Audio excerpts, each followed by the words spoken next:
gold down there, Diane. There's gold down there. You're like their number one favorite guy. Because you won them cash.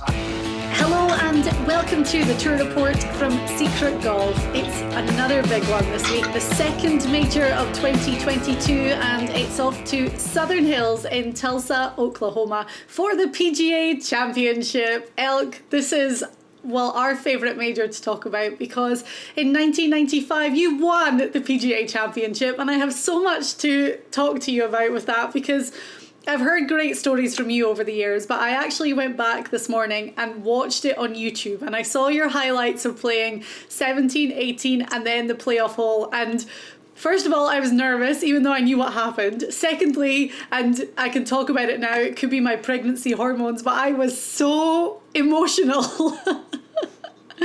You were? What about me? It was amazing. It was, and I actually put a link to it. It's on YouTube. There's three fantastic little videos, actually, and you can go and check it all out. But yes, Annie, baby Annie features heavily. Lisa's holding her. You finish 18 She's and in give the her trophy. a kiss, and oh my gosh. Yeah, that was a great day indeed.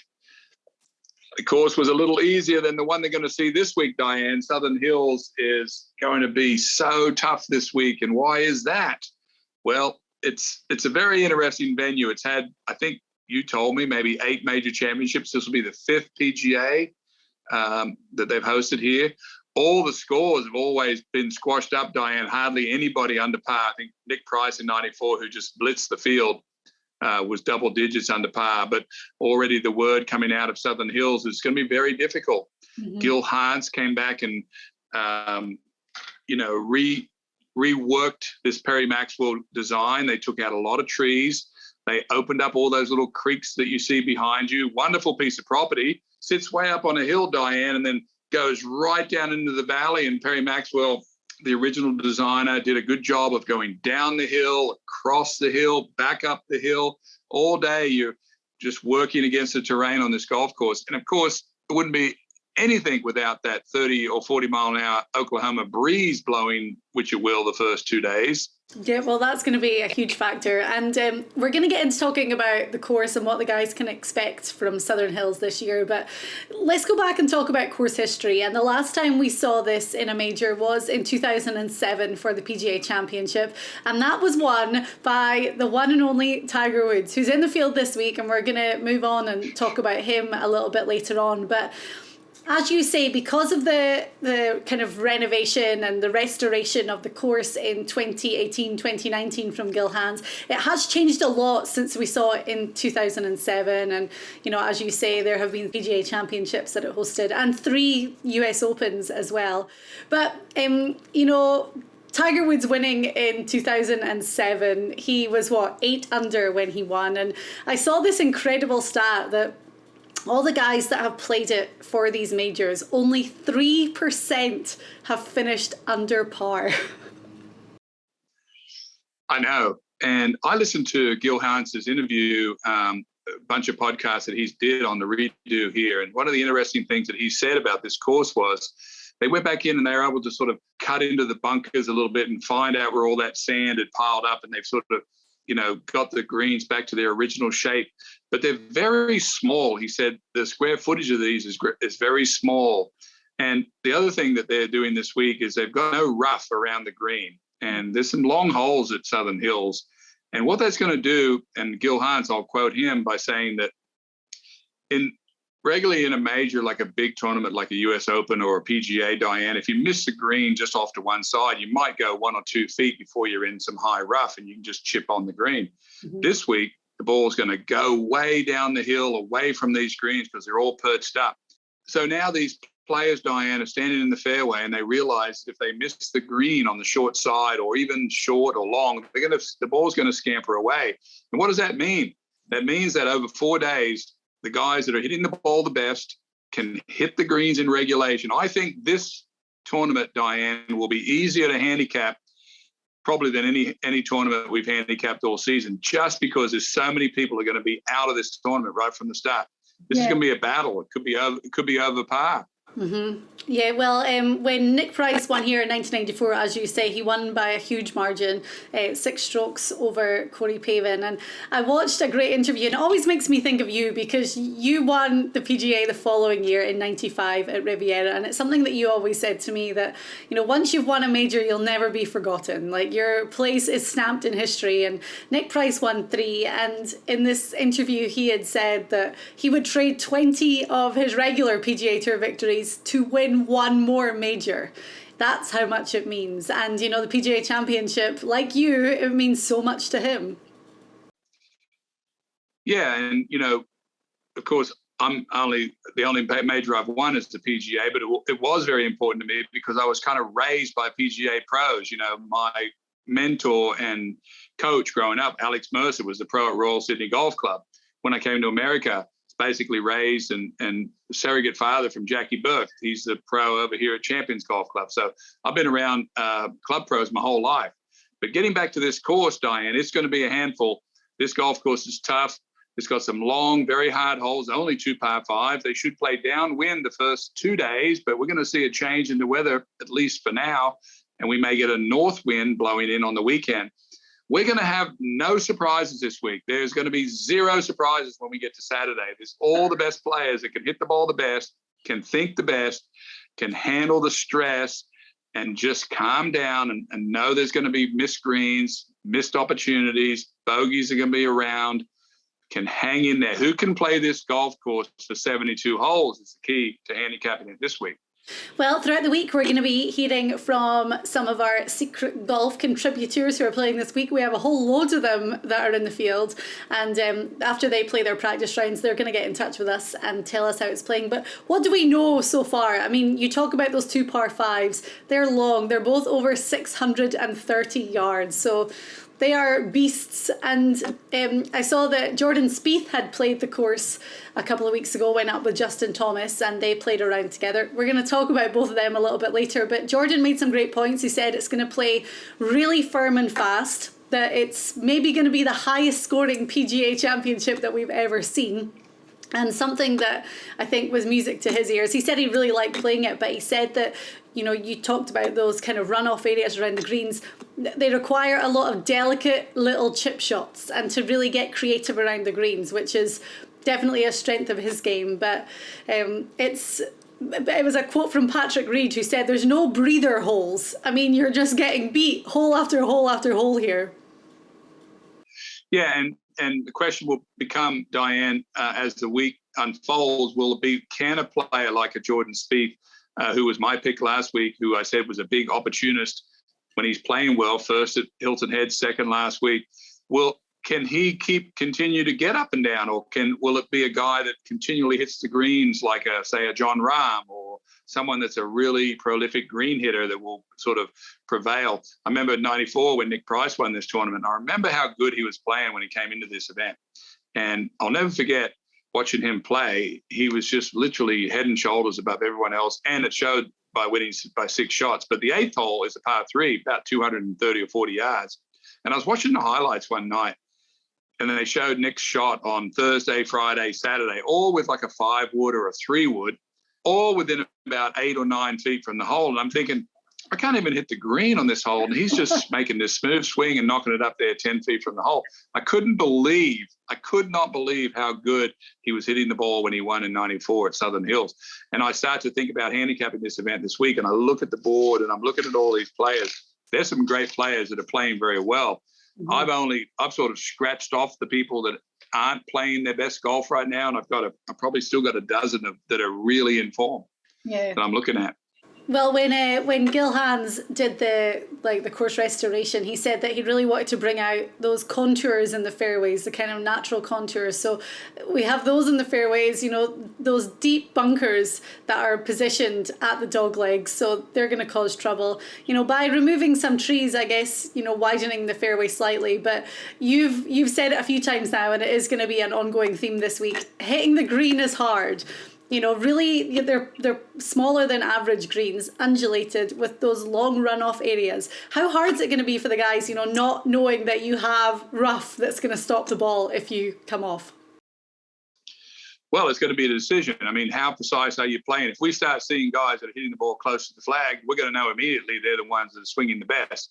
When we see good players start to play 30, 40 feet wide of these pins, that tells you that they're not either game enough to hit it at that flag, or they're playing very conservatively. And the conservative play is going to tell up with the scores. We're going to see even par is a good score. You know, there's an old historian there at Southern Hills that says that hardly anyone, you've already noted, only 3% of the players broke par, but no one ever gets this course more than once. I mean, Tiger shot 63 the year that he won in '07, but he only shot 1 under for the last 54 holes. So he got one crack at it, and that was enough to get him up on top of the leaderboard.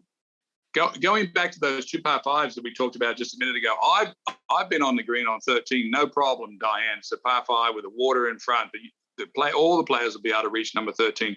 But number 5 is a long hole, 630 yards, I think you said, kind of wraps around the driving range. Wind down off the left, so the hole swings to the left, so it's hard to get the wind to help you. Mm-hmm. I've never seen anyone on there in 2, but I bet you there'll be someone there this week that'll be on in 2.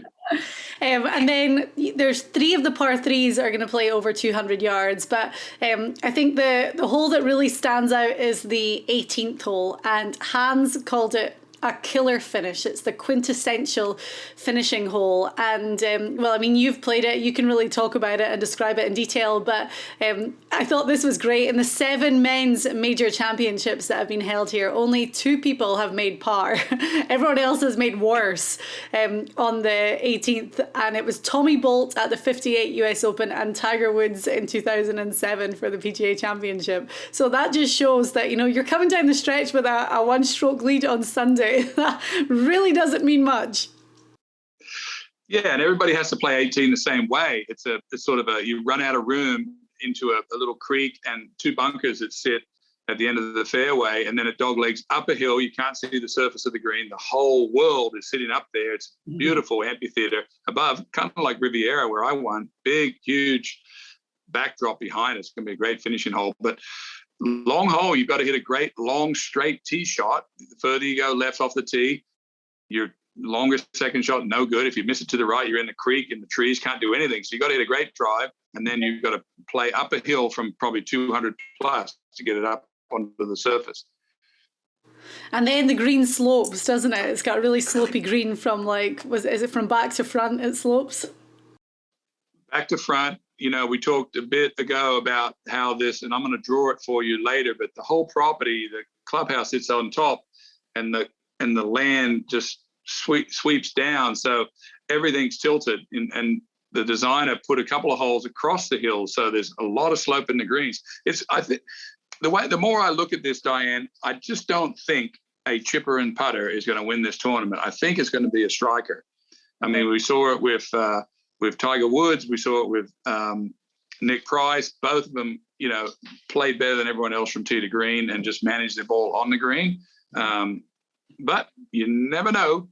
And then we have a whole other factor that we haven't mentioned yet. And by removing some of those trees in 2018, 2019, this will be even more of a factor because the wind, you mentioned it, you know, Oklahoma's known for the wind up there, and this week it's expected to gust. Now, I have seen some varying weather reports, and most weather reports are saying, you know, gusts up to 20 miles per hour.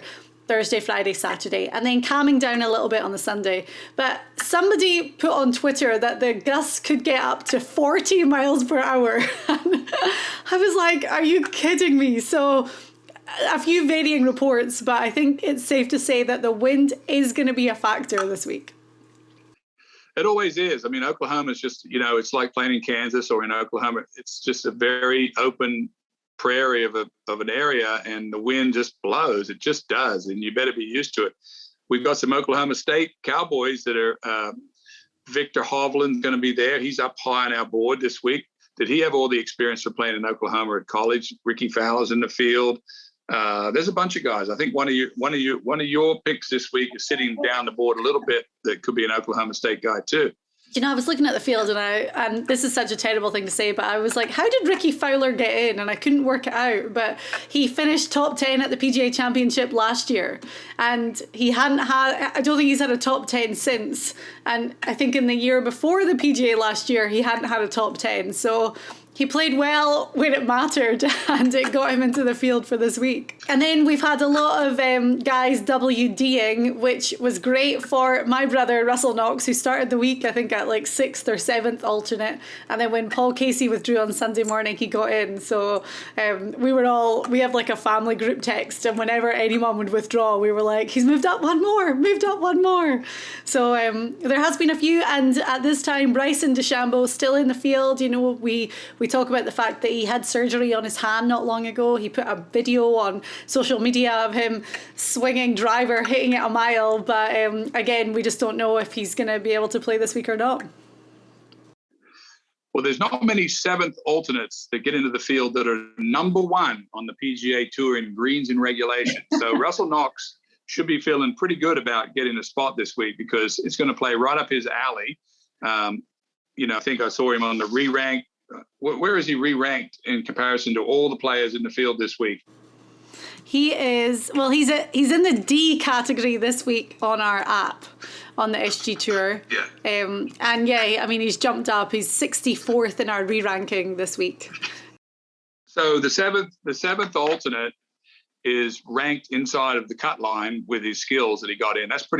You don't hear that very often. It's probably the number 1 in greens and reg is holding him up there. So that's great. And let's not forget that when John Daly won the PGA Championship, he was 9th alternate. Yeah, and Phil Mickelson last week, you already told me, was 300 to 1. Is that right? Yeah, last year to win it, 300 to 1 at the start of the week. So crazy. Of course, Phil's not going to be playing this week, which doesn't really come as a huge surprise. Bit of a shame that we're not going to see him go out there and defend his major title, especially when it was so celebrated last year. But I'm sure he'll be back. He's going to bounce back at some point. Maybe it was just a little bit too soon. And of course, we know, Diane, that we have Tiger Woods in the field this week. He's been to the course twice. That tells me he's very serious about this tournament. So we've sort of put together a list of things we know about Tiger and things we don't know. Yeah. Well, let's talk about Tiger first, and then we're going to get into our picks. He did say, we last saw him play the Masters, so he hasn't played any tournaments in between. But he did say that he feels a lot stronger compared to how he did at Augusta National, where he made the cut, played all 4 days. And his caddy, Joe LaCava, he was asked, and he said he just sees a lot more endurance in Tiger for this week. So tell us the things that we know, the things that we don't know. Well, I think you just said one of the biggest things that we know, which is he's serious about this tournament. He's visited the course twice. That's the first thing. Second thing we know is he's super experienced about this golf course. He knows the golf course very well. He's won on this course. For anyone that watched Tiger play at the Masters, you would have to consider what he did was pretty successful. He hit the ball from tee to green really well. He putted bad. We have to assume, Diane, that he would have fixed that. He would have fixed his putting. We have to assume he fixed his putting. As you just said, we know he's probably stronger. He's the best thinker. He's the best strategician out there that we've ever seen. He knows already what this golf course is going to give up and what it's not. So the question there, what don't we know? And what don't we know about Tiger? We don't know anything about his form. You know, we can see him swing on the practice. How is he driving? Can he drive it in play? You know, there's so many things that we would have taken for granted when we evaluate Tiger, but can he win this tournament? I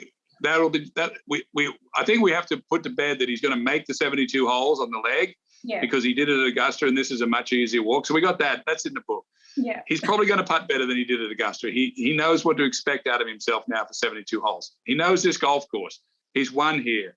He's got super experience. He's played in the wind. So to me, Diane, it all comes down to one thing with him: is how is he hitting it? Yep. Can he play good enough from tee to green to get in contention?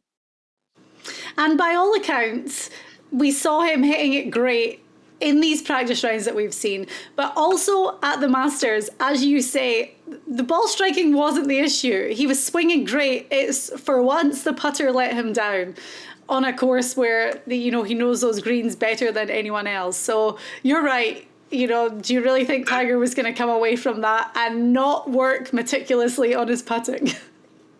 Well, when he putted poorly at Augusta, that tells me that it wasn't his green reading, because he knows the greens. Yeah. It was his technique. So we know he's fixed that. Yeah. So if you're looking to put money down this week on Tiger, he's going to putt better than he putted at Augusta. Yeah. He's probably going to hit it good or better. He's stronger. So do we have to, in theory, we have to bump him up a little bit, Diane? Where are we putting him? I know. Well, I looked at his odds. He's about 66-1 to win, but I really liked, he's 6-1 for a top 10 finish. And I agree with you. I mean, I see him playing all 4 rounds, and I see him finishing a lot better than he did at the Masters. So, 6-1 for a top 10, I would take that. I like that. Yeah, for sure. You never know. You don't know what my picks are yet anyway, so you never know. You do know mine. Right, but we're going to get into our picks, because as always, we're going to give each an outright favourite, a one to watch, and then a dark horse. Now, as with any major, there's a real set of favourites that dominate the top of the board. I think we're both going to give you one of those. But what it means is when you look further down the board, you'll find some great value. And for example, the guy that I was set on as being my one to watch, his odds are so high, he's going to be my dark horse. And I think he's my little tip, my secret golden nugget for this week. But let's start with the outright favourites, and I'm going to give you the honours since you are the PGA champion. So you go first. Well, I've got them in front of me here, Diane, but I'm looking at some of these stats, some of these great accumulation stats, and Scotty Scheffler, who is not my pick this week. However, I'd like to speak about him for a second. He says this is his favourite course. He shot a 64 here recently in a practice game. His stats are unbelievable. Amazing statistics. He's 123rd in scrambling, but anyone that watched the Masters understands that Scotty Scheffler is one of the great chippers of the ball. And I wanted to kind of explain to you and everyone else, not that you need it, but maybe others, how could Scotty Scheffler be 123rd in chipping? Well, if you're leading or almost leading the greens in reg, let's say tour average is 13 greens out of 18 or 12 out of 18 to hit, Scotty's hitting 17 greens, and the one green he missed, he didn't get up and down. He's batting a 0, and that goes into the stats. And so you have to look very closely, Diane, at the combination of stats. And I'm looking at greens in regulation and putting. Those two combined means he's on the green more than anyone else, and he putts better than anyone else almost. And that's why he's won 4 times, and he's a Masters champion. However, the only guy that's going to surpass him, I wanted to pick Jon Rahm, because I think Jon Rahm is number 1 in driving, number 1 in greens and reg, and I promise you Jon Rahm will be there at the end of this tournament. I don't even know why I'm not picking him. He won in Mexico. He's been putting bad, been chipping bad, but he just won a tournament. No, I'm going with Cam Smith, Diane, because he even has superior stats than those guys. Cam Smith is first in putting, and he's 8th in greens and reg, so he hits all the greens almost, and he's the best putter on the tour. More importantly, top 10 in bogey avoidance. So he's going to go over the green, he's going to be in the bunker, but he's going to get up and down, and he's going to stay with it. This tournament is going to be won by one of the superstar players. They're going to hang around all week. They're not going to be up and down. They're going to be there the whole week. And Cam Smith this week, I was just with him 2 weeks ago, coming off 3 weeks break, probably been fishing with 400 mile an hour, 400 horsepower on the back of his boat, but I don't care. And he's going to have hair longer than you, and it's going to be beautiful. Yeah, I love it.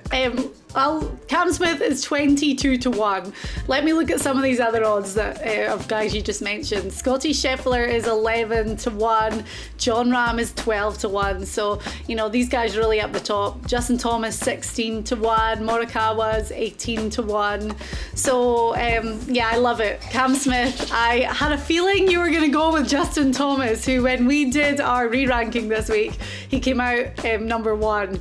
But I should have really thought about that. I should have known. Well, there's a dice roll you could give about 10 guys up there, and you've named most of them. Alexander Schauffele, who was 3 over par at one point last week in the tournament, finished up 22 under or something. Yeah. Almost, scared everybody. So he's back on his game, the Olympic gold champion. I've got double ticks next to it. Rory McIlroy, we haven't spoke of. Other hot players, Max Honma, who just won at a tournament where a very high score won, where he's been fighting the conditions all week. It's going to be so easy for Max to get in the mode this week. So I like him too. Hey, Xander. But there's only one winner. Okay. Well, my guy is 18-1, and I am going with Jordan Spieth. You had picked him last week for the 18T Byron Nelson, and he ended up finishing in a tie for second. The thing that I like about Jordan this week, well, I like a lot of things, but when you look at like the top 6 on the odds boards, he's not one of them. He's a little bit outside of that. So I think that's why we're getting him at 18-1. But he's playing phenomenal golf. The thing I really like is when he's playing phenomenal golf kind of week after week, he's playing different golf. For example, when he won the RBC Heritage, he said he had one of his worst putting tournaments ever. But then I looked at his putting stats for last week and they were brilliant. So it just shows that, whatever was going on there, he was really capitalizing on the greens. He fixed it. He fixed it. Which we hope Tiger's done. I spoke about this, that he played Southern Hills with Justin Thomas a few weeks ago, and for him to say that you have to play a lot of really delicate little shots around the greens, I'm like, oh, there we go. That's his forte. We know he loves that.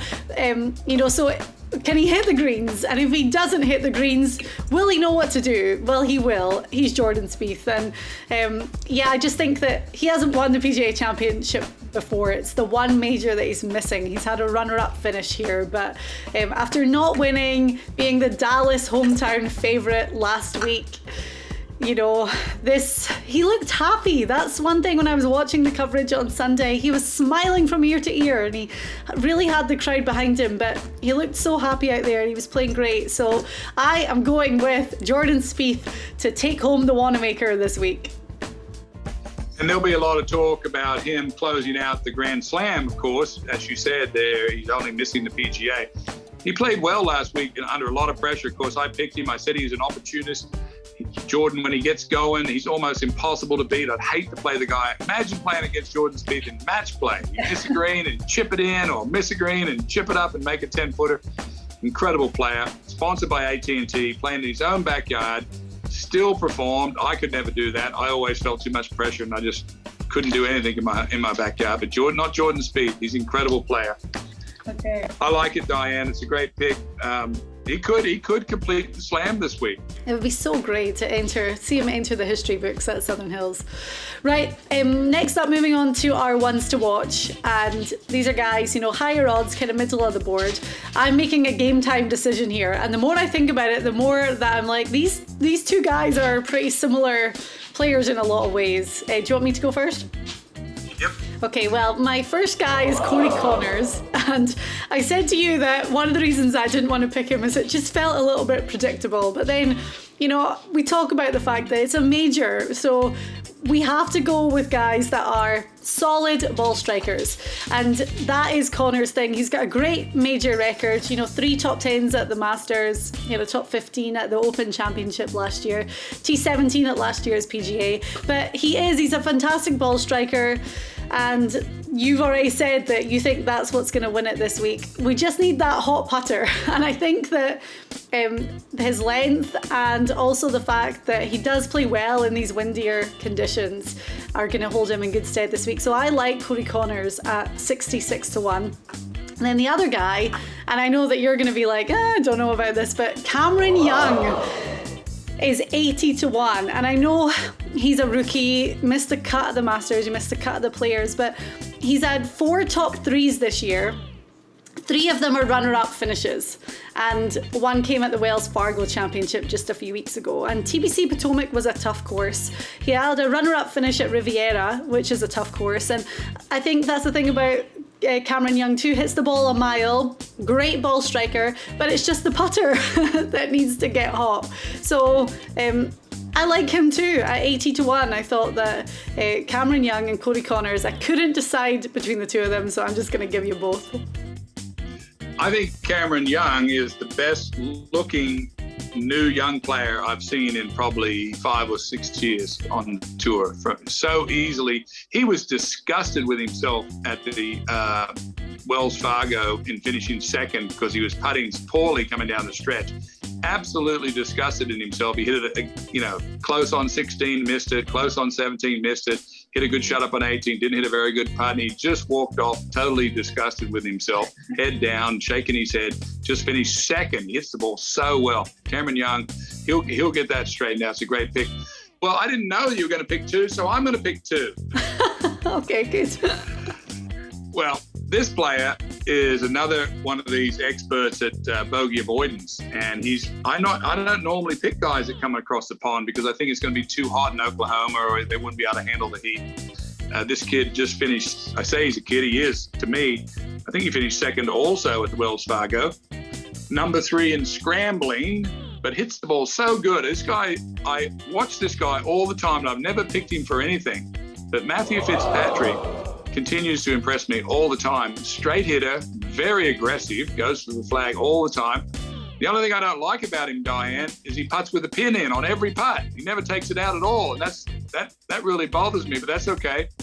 That's one guy. He's at 45-1. But the other player to watch that everyone's going to be watching is Tiger Woods. We just went through it, Diane. He's better than he was at Augusta. Can he, and you said 6-1 to finish in the top 10.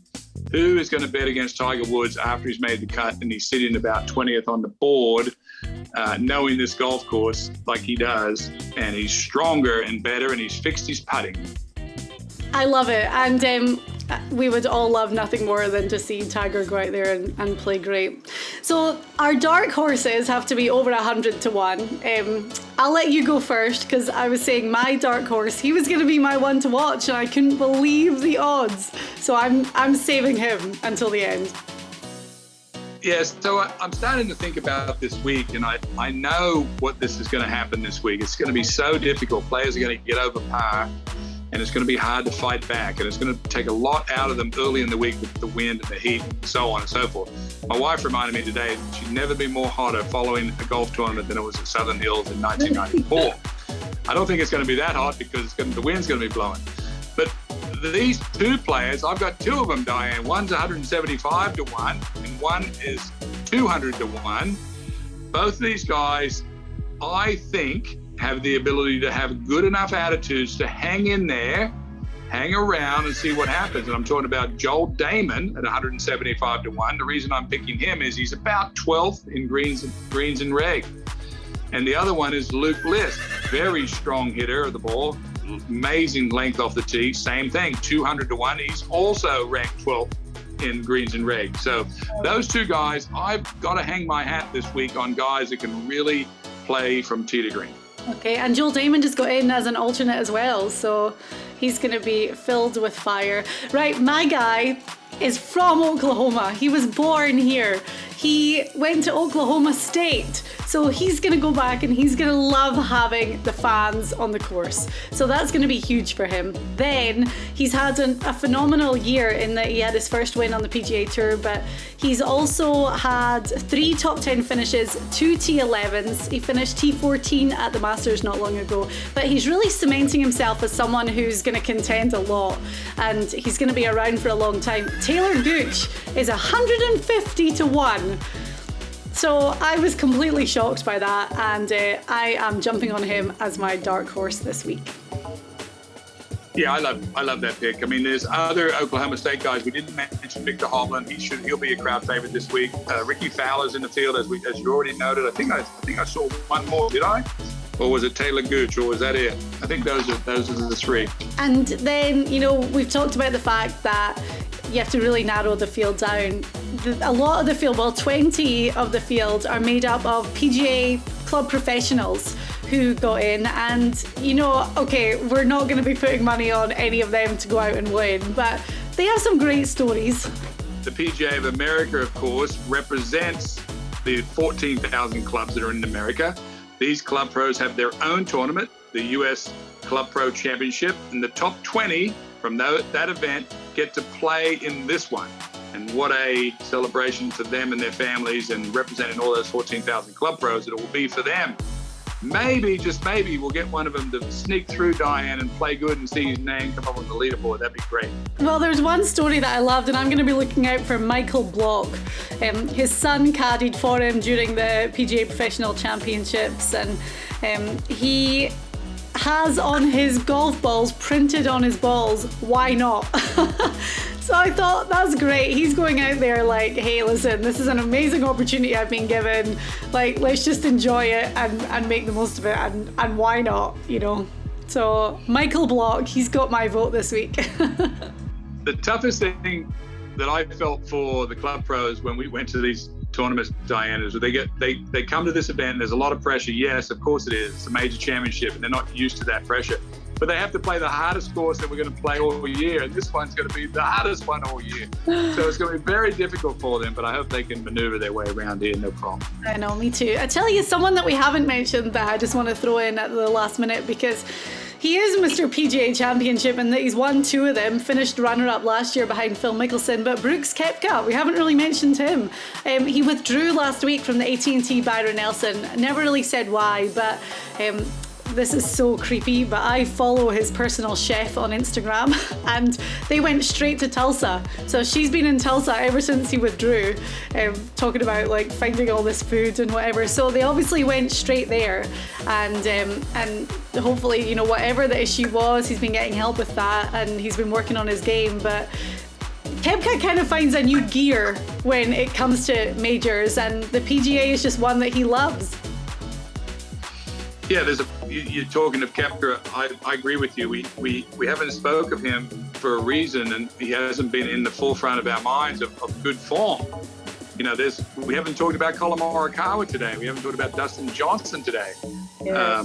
There's a few names here that deserve some talking, but Brooks Koepka has had a few small highlights, but it's been a while since he's really been under the heat, and it'll be interesting to see that magic light that he used to flick on when he came to the majors. It's getting a little dull.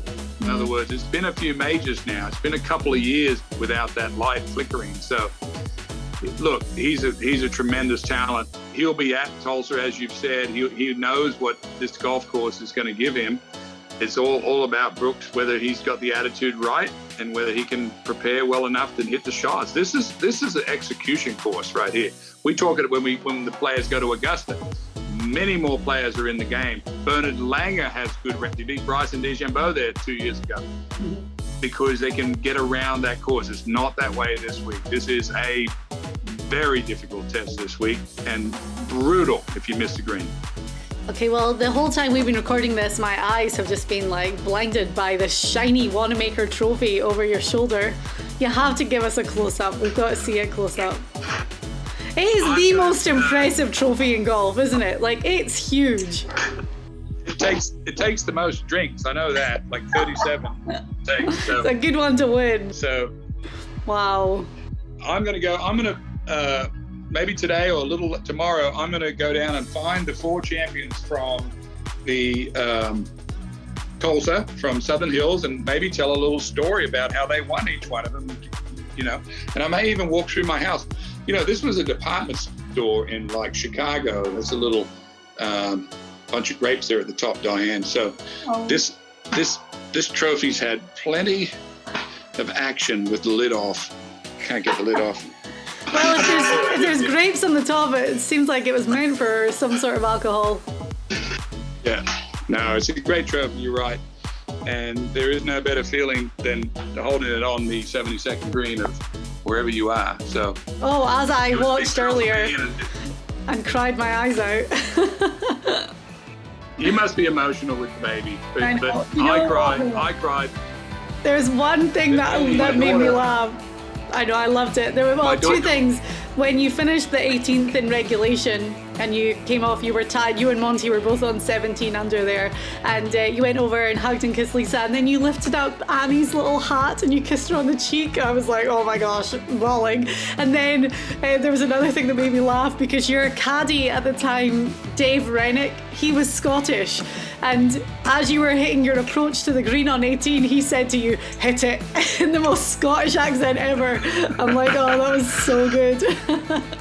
It was the only Scotsman that was not pulling for the other Scotsman in the history of Scottish sports there against Colin Montgomery, another Scot. Yeah. But Annie, the backstory to Annie, Lisa was rocking her so much. Peter Jacobson was standing, and his wife Jan was standing next to her up above Riviera. Peter said, "Let me hold Annie. You're going to rock her so much, you're going to wake her back up." So, he held her this. He held her this way. She didn't look nervous. I was watching it, and she looked. Whenever they showed her, she looked really calm. They showed her putting the pacifier in Annie's mouth as you were about to sink that putt in the playoff hole that won you the PGA Championship. Annie used to have a pacifier on each finger. She would back and forth. She loved him. Good.